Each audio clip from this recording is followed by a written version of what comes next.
Protegida a oeste pela Serra do Caramulo, é em Molelos que encontramos uma das tradições ancestrais mais importantes da região, o barro negro, uma herança cultural que perdura há gerações e que tem na sua base uma exploração local de excelentes argilas. Fernanda Marques e Luís Lourosa são apenas dois rostos que dão as suas mãos à arte da cerâmica. Ambos têm em comum o amor pela arte, a tenra idade com que começaram e a herança familiar deixada a cada um, apesar de Fernanda ter tido o entrave por ser mulher. Os meus avós eram os dois oleiros. E desde miúda eu sempre gostei de mexer no barro. Só que o barro de antes para preparar dava muito trabalho. E eles então diziam que não podia mexer no barro porque estragava o barro. E não podia ir para a roda porque também estragava a roda. E que isto não era trabalho para as meninas. Pronto, nunca fiz nada, nunca me deixaram fazer nada, nem bonequinhos sequer eu fazia. Mas eu sempre tive o bichinho de fazer, de mexer, gostava. Depois quando surgiu a oportunidade, já eles tinham falecido, os dois, houve um pequeno curso, um curso da CEE, foi logo nos primeiros, quando começou a haver, e eu fui para o curso. Eu e várias pessoas escrevemos no curso, frequentámos o curso durante meio ano, mas foi cerâmica geral, nós não saímos lá a fazer nada, ninguém saiu a fazer nada. Éramos 24 alunos, para além de termos a teórica, a prática só tínhamos 2 rodas de oleiro.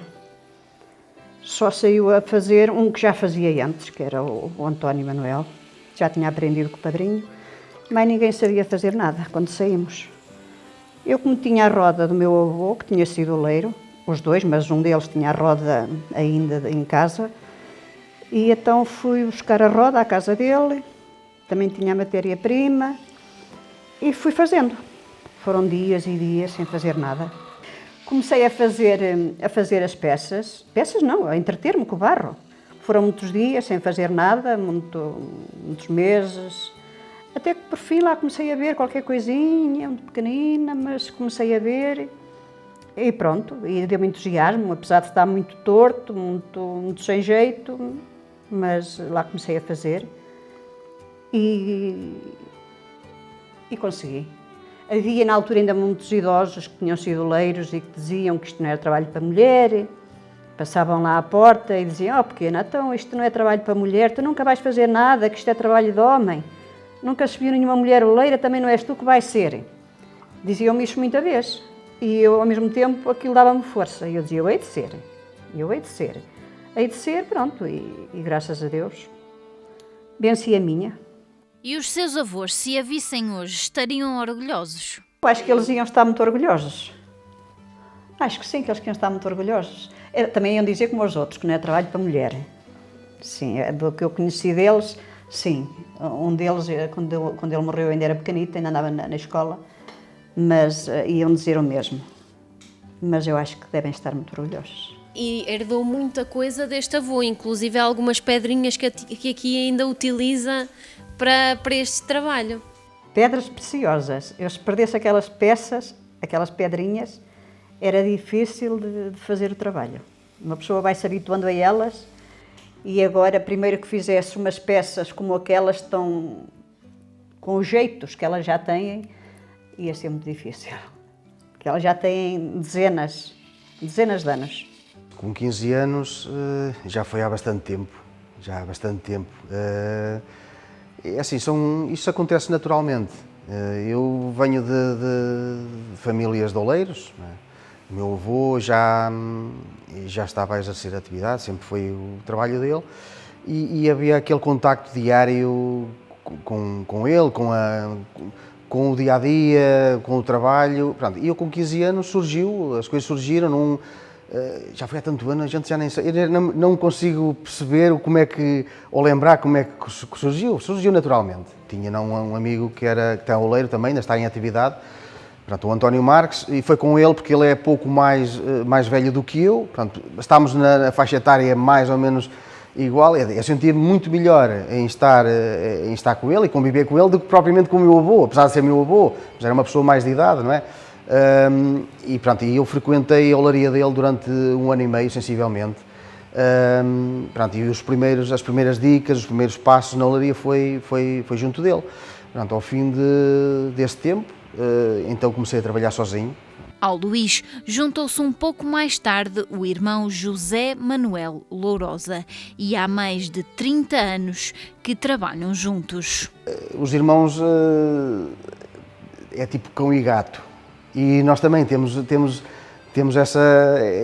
este lado do cão e gato, mas nós estamos a trabalhar já há 33 anos juntos.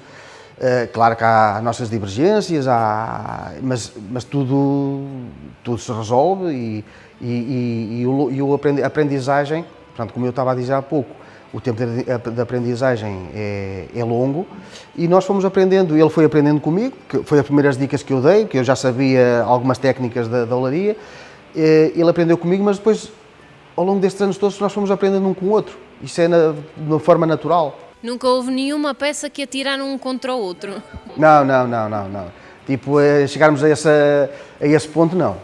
Com 7 oleiros ativos, esta é uma localidade que vive ainda economicamente desta arte e que a autarquia procura agora promover ainda mais com a candidatura do processo de produção do barro negro de Molelos ao Inventário Nacional do Património Cultural Imaterial da Unesco, que está neste momento numa fase final. Atualmente nós conseguimos reunir aqui no nosso concelho algo que é único. É único no país, é único na Península Ibérica, que é a capacidade de preservarmos e trazermos até aos dias de hoje esta forma de produzir peças, umas mais utilitárias, outras mais decorativas, cuja forma de fabrico é ancestral, e conseguimos através destes oleiros, destes 7 oleiros que ainda hoje, e que eu espero que continuem de uma forma muito intensa, a produzir as peças de barro negro, mas também com a sua valorização e com a valorização que tem sido feita ao longo dos tempos, permitir que esta atividade, que era uma atividade que estava a perder-se no tempo, nos anos, mas também a perder-se nas gerações, a perder-se na atividade económica e social do nosso concelho e em todo o país, permanecer, ser valorizada, crescer, e neste momento é efetivamente uma atividade económica, uma atividade de subsistência, é uma atividade empresarial, e associamos claramente àquilo que é a produção do artesanato já àquilo que nós chamamos e que designamos com muito orgulho aos ceramistas que temos no nosso concelho. A preocupação no estabelecimento desta candidatura foi, em primeiro lugar, a preservação de um património. A preservação de um património que é um património imaterial, como o próprio nome indica, porque o que nós pretendemos com esta candidatura foi fazer a inscrição no Inventário Nacional do Património Imaterial desta importante prática de fazer artesanato, desta diferenciação que este nosso artesanato e que o barro negro tem, inscrevê-lo, ou seja, registá-lo no Inventário Nacional, e através deste registro, e que nós esperamos que se concretize de uma forma rápida, porque já está na fase final, e positiva, acreditamos muito na nossa candidatura, mas com este registro conseguirmos algo que é muito importante para nós, mas acima de tudo para as gerações vindouras, que é a preservação de um património que é de todos. Apesar da aposta no setor e de, ao longo dos séculos, ser uma localidade onde as famílias viviam apenas da olaria, os oleiros vão sendo cada vez menos e as dificuldades mantêm-se. Neste momento somos só 7,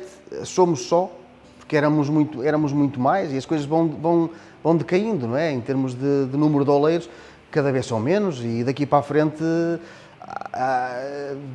é com pena nossa, mas vai acontecer. Cada vez são menos oleiros, porque os que estão em atividade no trabalho ainda, pronto, estamos na casa entre os 50 e os 60, mas em pouco tempo vão chegar à idade de não poder trabalhar mais, e não vemos gerações novas a começar e a interessarem-se pela olaria. É uma área que dá muito trabalho. Dá trabalho, é aquele tempo de aprendizagem, o jovem hoje, se quer entrar neste tipo de trabalho, tem um tempo de aprendizagem a custo zero, e de hoje em dia a gente sabe perfeitamente que alguém que queira trabalhar durante alguns meses a custo zero, ele vai, logo à partida vai desistir, porque quando sai dos estudos e quer trabalhar, quer logo ser remunerado, não é? Isso é um dos fatores. E depois, pronto, é todo o envolvimento, o facto de estarmos a trabalhar e sujarmos a roupa que temos vestida também já é um problema. Mas pronto, há muita gente que vê isso como um problema, nós não. Não me arrependi, porque eu gosto, e se eu pudesse passar cá mais tempo, se o dia tivesse mais tempo, mais horas, eu passava cá mais tempo. Nunca me arrependi. O que nem sempre é rentável. Temos muitos meses que não dá. Não dá. Mas esperamos por os dias melhor. Eu costumo dizer que nós somos um bocadinho como a formiga. Nós trabalhamos uma época para depois vender na outra. Só que temos que comer todo o ano, não é? Tem que ser tudo muito bem dividido para dar para o ano todo. Mas não temos férias, não temos subsídios, não temos nada. Não dá para isso. No caso da Dona Fernanda, é um trabalho solitário. É, mas eu gosto. É um trabalho solitário, mas é a minha companhia, é o rádio. Mas houve uma coisa que ainda ficou por descobrir. Um dos mistérios da localidade continua. Nem Luís nem Fernanda revelam um segredo por detrás de uma das peças mais famosas do Barro Negro de Molelos, a Bilha de Segredo. Pelo nome, nem vale a pena estar a pedir. É a cantarinha de segredo, é porque tem um segredo, não é? Não se pode revelar assim de qualquer maneira. Não, é para se descobrirem. É para se descobrir o segredo. Se a gente revela os segredos, já não tem graça nenhuma. Deixa de ter a graça.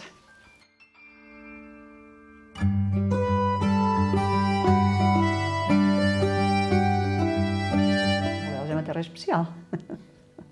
As pessoas são muito acolhedoras e o barro, então o nosso barro, não há em parte nenhuma barro como o nosso. Embora haja barro preto, mas não é como o nosso.